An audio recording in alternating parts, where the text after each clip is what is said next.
C'est une cérémonie censée présenter une démocratie apaisée au Burundi. Ce vendredi, dans la capitale Gitega, des milliers de candidats aux élections législatives et communales ont ainsi défilé avec les couleurs de leur parti. Un pluralisme affiché sous le regard attentif du gouvernement, à qui les hommages sont rendus au passage devant la tribune. Mais le président insiste, la campagne qui doit débuter lundi aura lieu dans les règles. Parmi les fonctionnaires, il y a des candidats. C'est le moment d'être des vrais leaders.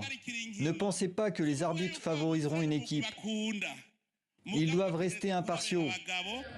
Un discours qui ne rassure pas tous les candidats, qui disent être vigilants quant à l'indépendance de la commission électorale.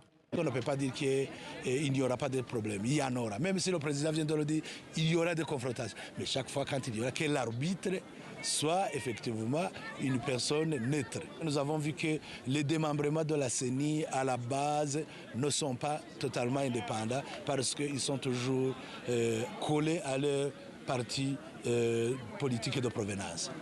La CENI était déjà au cœur d'une controverse au début de l'année, alors qu'elle a écarté la candidature de l'opposant principal, Agathon Rwasa, également arrivé deuxième lors de la dernière présidentielle en 2020. La coalition Burundi-Bwabose, dont fait partie Agathon Rwasa, était d'ailleurs absente du défilé. Elle a dans un premier temps boycotté l'événement avant de dénoncer l'exclusion injuste de ses candidats et le manque de carburant chronique au Burundi. Parmi les discours, celui du président du Congrès national pour la liberté égratigne un peu plus la communication du président.